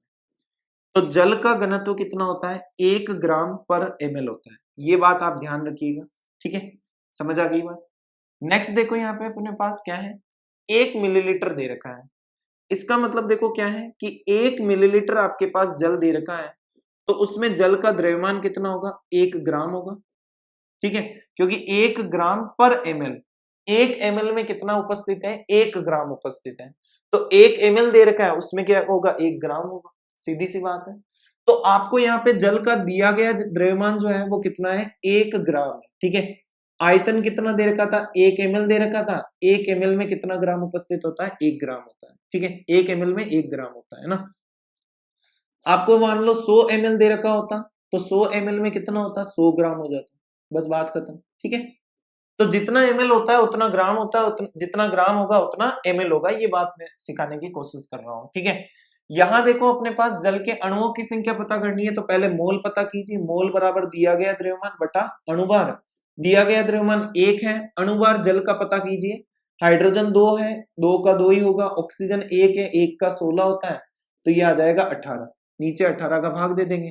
तो यहाँ मोल कितने आ चुके हैं अपने पास, मोल आ चुके हैं 1/18। यदि मोल आपने निकाल लिए हैं तो क्या अणु निकाल पाओगे, अणु कितने आ जाएंगे यहाँ पे 1/18 गुणा Na। ठीक है, तो ये अपने पास क्या आ चुकी है, अणुओं की संख्या आ चुकी है। ठीक है, तो ये कॉन्सेप्ट आपको यूज करना है ना, बार बार अपन एक ही कॉन्सेप्ट यूज कर रहे हैं, है ना, लेकिन अलग अलग तरीकों से कर रहे हैं। यदि 2 मोल CO2 जो है, अरे भैया 2 मोल CO2 जो है तथा 3 मोल SO3 गैस को आपस में मिलाया गया, तो गैसीय मिश्रण का मोलर द्रव्यमान ज्ञात कीजिए। देखो बेटा CO2 है, CO2 के 1 मोल का द्रव्यमान आप निकालो 44 ग्राम आएगा। कैसे निकालते हैं पता है आपको, SO3 दे रखा है, SO3 का निकालो, देखो यहाँ पे इसका कितना होगा बेटा 32, ऑक्सीजन का कितना होता है 16 होता है, 16 को 3 से गुणा करेंगे तो कितना आएगा 48, यानी 32 प्लस क्या होगा बेटा 48, तो ये 30 और 40 70 और ये हो जाएगा 80, है ना, 80 ग्राम। तो SO3 का कितना हो जाएगा 80 ग्राम हो जाएगा। क्या आपको पता चला ये कैसे निकाला गया, पहली स्लाइड में ही समझा रखा है, इसका 12 होता है, इसका 16 होता है, 16 दूना 32 और 12 कितने हो जाएंगे 44। और इसका मैंने निकाल ही दिया आपके सामने, सल्फर का होता है 32, ऑक्सीजन का 16 होता है, 16 को 3 से गुणा कर दिया। 1 मोल का ये है, 1 मोल का अपने पास ये है, तो बताओ 2 मोल का कितना हो जाएगा? 2 मोल का हो जाएगा सर 2 को 44 से आप गुणा कर दीजिए, यानी कि 88 ग्राम। ठीक है सर, यहाँ पे आपको 3 मोल का निकालना है, 3 मोल SO3 दे रखी है, तो 3 को सर आप 1 मोल में कितना है 80 है, उससे गुणा कीजिए तो ये आ जाएगा 240 ग्राम। ठीक है, अब इन दोनों को आपस में मिलाया गया, आपस में मिलाया गया तो यहाँ पे देखो 88 और 240 को आपस में जब अपन मिलाएंगे, ठीक है, तो यहाँ टोटल अपने पास द्रव्यमान कितना हो जाएगा, 88 और 240 जोड़ दो, 40 और ये कितना हो गया 320, 320 और 8 कितना हो जाएगा 328 ग्राम। ठीक है, ये अपने पास टोटल यहाँ पे मोलर द्रव्यमान आना चाहिए, बट यहाँ हमने निकाले हैं 2 और 3 मोल का निकाला है। मैंने कैलकुलेशन सही की क्या, देखो 8 और 4 12, एक हासिल का तो 3 आ जाएगा, सही है, बिल्कुल सही है। अब ये अपने पास टोटल अपने पास द्रव्यमान आया है, हमें क्या निकालना है, इसका मोलर द्रव्यमान निकालना है, तो उसके लिए आपको क्या करना होगा, औसत मोलर द्रव्यमान नाम की चीज होती है, यहाँ पे औसत भी लगेगा एक। ठीक है, तो औसत के लिए क्या करेंगे अपन, औसत मोलर द्रव्यमान, औसत एवरेज मोलिकुलर मास के लिए हमने ये तो पूरा कर दिया, ये कंप्लीट निकल के आ चुका है 328 बटा नीचे अपन जोड़ देंगे मोल। मोल कितने आ रखे हैं, इसका कितना आ रखा है 2 और इसका आ रखा है 3, 3 2 और 3 कितने हो गए 5। यहां आप कैलकुलेशन कीजिएगा और उत्तर निकालिएगा। ठीक है, ये आपके पास औसत मोलर द्रव्यमान हो जाएगा। क्लियर है, मोलर द्रव्यमान आपको ऐसे एज सच नहीं पूछा जाता है, औसत मोलर द्रव्यमान इसको बोला जाता है जब अपन दो गैसों को आपस में मिलाते हैं। ठीक है, और इसका फॉर्मूला भी आप लिखना चाहो तो वो भी लिख लीजिए। इसका फॉर्मूला जो होता है बेटा वो मैं लिख देता हूं कि आपने गैस फर्स्ट को मिलाया, उसका मोलर द्रव्यमान है m1। ठीक है, नहीं नहीं ऐसे नहीं, उसका द्रव्यमान है m1 और उसके जो मोल लिए गए हैं वो लिए गए x1। ठीक है, गैस सेकंड को मिलाया, उसका द्रव्यमान है मोलर द्रव्यमान है m2 और उसकी संख्या ली गई x2 बटा नीचे आपको क्या कर देना है x1 प्लस x2 कर देना है। ठीक है, ये तो इसका हो जाएगा मोलर द्रव्यमान, ये भी इसका मोलर द्रव्यमान, x1 कितने मोल उसके लिए गए हैं, x2 उसके कितने मोल लिए गए। ठीक है, नजरे स्क्रीन पे, m1 उसका मोलर द्रव्यमान पहली का, x1 कितने मोल लिए गए हैं, जैसे अभी इसके 2 मोल लिए गए थे तो हमने किसका यहाँ पे भाग लगाया था, 2 + 3 किया या नहीं किया, 2 प्लस हमने x2 क्या आया था अपना 3 आया था, 2 + 3 कर देंगे। ठीक है, नेक्स्ट बढ़ते हैं, देखिए यहाँ पे 80% H2SO4 W/V। देखो यहाँ पे W/V का मतलब क्या होता है वो आपको जानना होगा। W/V परसेंटेज होता है द्रव्यमान बटा आयतन प्रतिशत, द्रव्यमान बटा नीचे क्या हो जाएगा बेटा आयतन प्रतिशत। ठीक है, इसमें नीचे तो क्या लिया जाता है, विलियन का आयतन लिया जाता है, नीचे क्या होता है बेटा विलियन का आयतन। ठीक है, और ऊपर होता है अपने पास जो भी अवयव अपन ले रहे हैं उस अवयव का द्रव्यमान, अवयव का द्रव्यमान। ठीक है, आई होप आपको बात पता चली होगी। जैसे आप क्या कर रहे हो, एक कंटेनर ले रहे हो, ठीक है, उसमें आपको किसी ने कह दिया कि 80% H2SO4 है और उसमें लिखा हुआ है W/V। इसका मतलब यह है कि यहां जो टोटल आपके पास वॉल्यूम है उसमें 80% जो है मास जो है वो किसका है, H2SO4 का है। 80% किसका है, H2SO4 का है। तो देखो मान लो यहाँ पे जो अपने पास विलियन का 1 लीटर दे रखा है, मान लो क्या 1 लीटर दे ही रखा है क्वेश्चन में। ठीक है, तो 1 लीटर यदि विलियन उपस्थित है ना, इसका मतलब ml में कितना है 1000 ml है। ठीक है, तो 1000 ml यहाँ पे यदि विलियन उपस्थित है उसमें से 80% H2SO4 है, तो 1000 ml का 80% जब अपन निकालेंगे तो वो आएगा 800। तो यहाँ H2SO4 की जो क्वांटिटी आएगी वो कितनी आ जाएगी 800 ग्राम आ जाएगी। 1000 का 80% 800 निकलता है, आपके 1000 नंबर में से यदि नंबर आ रहे हैं 80% बन रहे हैं, ज्यादा ही बनेंगे, 80% बन रहे हैं तो इसका मतलब 800 नंबर आए हैं, है ना।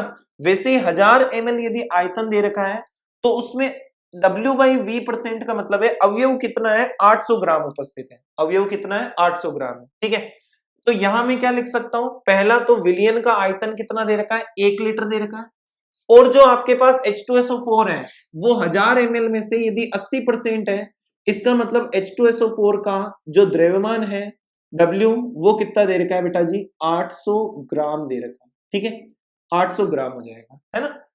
अब हमें एक तो मोललता निकालनी है और एक मोलरता निकालनी है, दो नए नाम आ चुके हैं, केस अपने पास जुड़ जाएगा, एक मोललता, ये वाली तो बता रखी है मोलरता, है ना, लेकिन इसके बारे में भी आपको नया सूत्र बताना होगा, है ना। तो केस 5 में ही अपन दोनों को यूज कर लेते हैं, मोलरता और मोललता। मोलरता जो है उसको कैपिटल एम से लिखते हैं, मोललता को स्मॉल एम से, है ना, ठीक है। तो यहाँ स्मॉल एम कर देते हैं। मोलरता का फॉर्मूला क्या होता है, विले के मोल, विले के मोल अपन लिख देते हैं एन बटा नीचे आता है विलियन का आयतन, विलियन का आयतन हो गया वी। यदि विलियन का आयतन ml में लिया गया है तो ऊपर अपन किससे गुणा कर देते हैं, 1000 से गुणा कर देते हैं। मोललता क्या होती है, मोलल लता, जैसे यहाँ पे लता लिख रखा है ना, लता वाले में क्या होता है, विले के मोल बटा नीचे आता है विलियन का, विलायक का द्रव्यमान, यहाँ तो आता है विलियन का आयतन, यहां आता है विलायक का द्रव्यमान, ठीक है। विलायक क्या होता है, ज्यादा मात्रा में जो उपस्थित होगा वो, यहाँ विलायक का द्रव्यमान आता है, और विलायक का द्रव्यमान यदि मान लो यहाँ पे ग्राम में दे रखा हो तो ऊपर अपन किससे गुणा कर देते हैं, 1000 से गुणा कर देते हैं, ठीक है। तो देखिए नेक्स्ट क्वेश्चन अपन करते हैं, यहाँ पे क्या दे रखा है अपने को, मोललता निकालनी है। यदि विलियन का घनत्व जो है वो 1.80 ग्राम पर ml दे रखा है, हमें देखो विलियन का घनत्व भी दे रखा है, और घनत्व जो है डेंसिटी, उसका फॉर्मूला अपने पास होता है मास अपॉन वॉल्यूम, ठीक है। हमें डेंसिटी दे रखी है 1.8 दे रखी है, मास हमें क्या करना है, पता करना है, वॉल्यूम हमें दे रखा है 1000 ml। तो मास कैसे निकलेगा, 1000 गुणा क्या कर देंगे 1.8। सर ये कैसे कर दिया, पता नहीं चला, क्यों नहीं पता चला, देखो डेंसिटी 1.8 दे रखी है, मास हमें किसका पता करना है, विलियन का पता करना है, विलियन का। विले का तो हमें पता हो गया, विले का तो हमें यहाँ पे 800 ग्राम मिल चुका है, ये विले का तो मिल चुका है, हमें विलियन का पता करना है।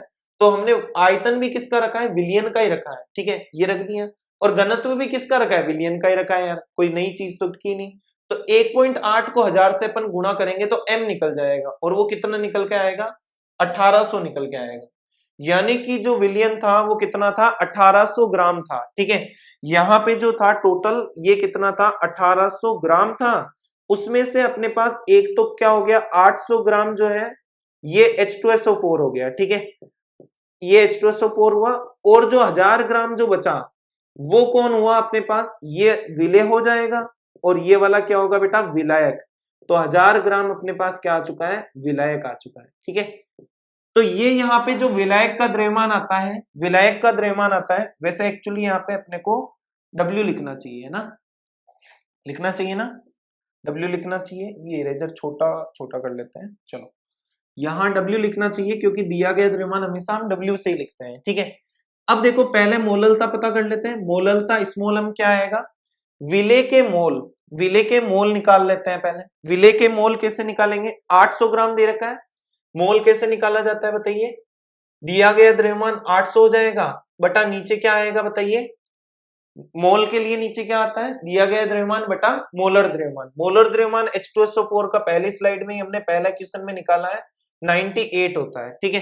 तो विले के मोल कितने आ गए बेटा, 800 बटा 98, और गुणा कर देंगे अपन 1000 से, क्योंकि यहाँ पे द्रव्यमान जो अपन निकाल रहे हैं वो ग्राम में निकाल रहे हैं।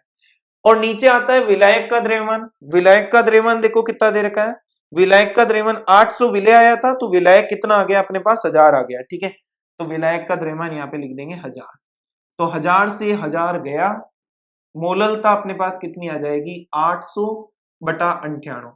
It's your homework to calculate this answer, है ना, ठीक है।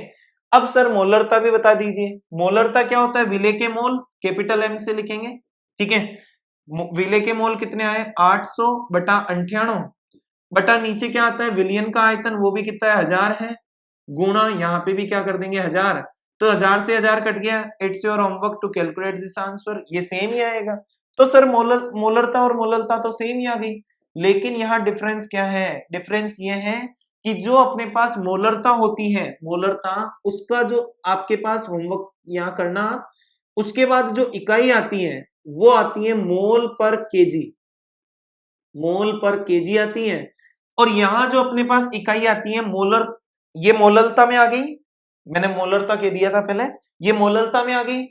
अब मोलरता में कितनी आएगी, मोलरता में आएगी मोल पर लीटर, ठीक है। और आप होशियार बच्चे हो, आपको पता ही है यहाँ आयतन नीचे आ रहा है, तो ये जो कैपिटल एम है इसकी इकाई हमेशा क्या आती है बेटा, मोल प्रति लीटर आती है। और यहाँ कितनी आती है बताइए, मोलरता में मोल पर केजी आती है। तो ये बात आप ध्यान रखिएगा, इकाई हमेशा लगा दीजिएगा, ठीक है। नेक्स्ट क्वेश्चन करते हैं, देखिए यहाँ पे एक लकड़ी में 50% बिस्मिथ दे रखा है, 25% जो है वो दे रखा है लेड, 12.5% टिन दे रखा है और 12.5% कैडमियम है, ठीक है। द्रव्यमान प्रतिशत के तहत उपस्थित है, प्रतिशत है यहाँ पे, ठीक है। तो टिन का मोल भिन्न ज्ञात कीजिए। तो यहां अपने पास केस नंबर 6 यूज होता है और केस 6 इज मोल भिन्न, है ना। केस 6 क्या है अपने पास, मोल भिन्न निकालना। मोल भिन्न क्या चीज होती है आपको पता है, कोई भी दो अपने पास अवयव मिले हुए हैं ए प्लस बी, यदि ए के मोल आ चुके हैं Na, बी के मोल आ चुके हैं Nb, ठीक है। तो ए का अपने पास जो मोल भिन्न आएगा वो क्या आएगा और बी का मोल भिन्न क्या आएगा वो निकालना है। तो बहुत इजी है, नीचे क्या कर दो Na प्लस Nb कर दो, नीचे आप क्या कर दो Na प्लस Nb कर दो, दोनों को जोड़ दो, ठीक है। दोनों के मोल को जोड़ दो, XA निकालना है तो A के मोल ऊपर रख दो, XA निकालना है तो A के मोल ऊपर रख दो, ठीक है। XB निकालना है तो B के मोल ऊपर रख दो, XB ऊपर आ गया। क्लियर है बात। तो यहां देखो हमें क्या निकालना है, हमें A और B के साथ साथ C भी दे दिया, D भी दे दिया। C और D दे रखा हो तब क्या कर लेते हैं, यहां सभी के मोल जोड़ देते हैं, ठीक है। NC प्लस क्या हो जाएगा ND, यहां भी सभी के मोल जुड़ते जाएंगे। जैसे C का निकालना है तो NC ऊपर रख देंगे, सबके मोल नीचे जोड़ देंगे। D का निकालना है तो D का ऊपर रख देंगे और सबके मोल नीचे जोड़ देंगे, D का ऊपर रख के नीचे कर देंगे। अब देखो यहाँ पे लकड़ी है, उसमें हमें क्या दे रखा है, एक तो बिस्मिथ दे रखा है, ठीक है। एक हमें दे रखा है लेड दे रखा है, एक हमें क्या दे रखा है टिन, और एक दे रखा है कैडमियम, ठीक है। हमेशा जो द्रव्यमान प्रतिशत में दे रखा होता है प्रतिशत को, आप उनको देखो वो 100 दे रखे हैं, तो आप लकड़ी को क्या मान लो 100 ग्राम ही मान लो, ठीक है। माना कि लकड़ी यदि 100 ग्राम है तो 100 ग्राम का ये 50% है तो ये क्या हो जाएगा 50 ग्राम हो जाएगा, ठीक है। 100 ग्राम का ये 25% है तो ये 25 ग्राम हो जाएगा। 100 ग्राम का ये 12.5% है तो ये 12.5 ग्राम होगा और ये भी 12.5 ग्राम हो जाएगा, ठीक है। अब इसके मोल निकाल लो, मोल बराबर क्या होता है, दिया गया द्रव्यमान बटा अणुभार। दिया गया द्रव्यमान कितना है इसका, दिया गया द्रव्यमान है इसका 50 ग्राम, अणुभार कितना है 209, ठीक है। तो ये हो गए मोल ऑफ बिस्मिथ, ठीक है, बिस्मिथ के मोल हो गए। सेम यहाँ पे मोल निकाल लो, दिया गया द्रव्यमान बटा अणुभार, दिया गया द्रव्यमान कितना है 25 ग्राम, क्योंकि 100 में ये 25 होगा, 25 बटा इसका मोलर द्रव्यमान कितना है 207। इसका देखो दिया गया द्रव्यमान 12.5 बटा इसका मोलर द्रव्यमान कितना है 119। यहां देखा जाए तो दिया गया द्रव्यमान कितना है बेटा जी 12.5, ठीक है, और मोलर द्रव्यमान इसका कितना है 112, ठीक है। क्या बात समझ में आ रही है। ये अपने पास मान लो एन ऑफ बिस्मिथ हो गया, ये अपने पास एन ऑफ क्या हो गया लेड हो गया, ये एन ऑफ टिन हो गया और ये एन ऑफ क्या हो गया कैडमियम हो गया। यदि हमें क्या निकालना है, किसका टिन का मोल भिन्न निकालना है, तो हम क्या लिखेंगे एक्स ऑफ टिन Sn बराबर mole of tin, mole of tin आ जाएगा Sn बटा नीचे क्या आएगा मोल ऑफ बिस्मिथ कर देंगे, प्लस क्या आएगा मोल ऑफ टिन आ जाएगा, प्लस क्या आएगा मोल ऑफ बिस्मिथ, ठीक है। मोल ऑफ बिस्मिथ तो जोड़ दिया ना सर, बार बार क्या जोड़ रहे हो। फिर क्या आएगा मोल ऑफ अपने पास क्या आ जाएगा लेड, ठीक है। तो यहां से आपको कैलकुलेशन करनी है, कैलकुलेशन करके सभी के मोल निकालने हैं। मोल ऑफ टिन जो यहाँ पे आएंगे उनको यहाँ ऊपर रख देना है और सबको नीचे क्या कर देना है जोड़ देना है। यहां आपके पास क्या आ जाएगा, जो अपने पास मोल भिन्न है टिन की वो निकल के आ जाएगी, ठीक है। तो आपका ये भी होमवर्क ये है, ठीक है। यहां आपके मैं होमवर्क बता देता हूं, कितने होमवर्क मैंने दिए हैं इन सबको आपको कमेंट बॉक्स में बता देना है, ठीक है। अपन पहली स्लाइड से ले लेते हैं, होमवर्क जो है आपके कंप्लीट आपको होमवर्क दे रखे हैं, ठीक है, वो आपको यहाँ पे करने हैं, ठीक है। यहाँ भी होमवर्क दे रखा है तो आप खुद देख लीजिएगा, और जितने भी होमवर्क है उनको पहली स्लाइड से ही आप कंजुगेटिव वे में सीरियल नंबर से होमवर्क के आंसर दे दीजिएगा, ठीक है। आई बात समझ में कमेंट करके, है ना। आई होप आपको पूरा का पूरा लेक्चर समझ में आया होगा, ठीक है। मिलते हैं नेक्स्ट लेक्चर में, तब तक के लिए ओके बाय।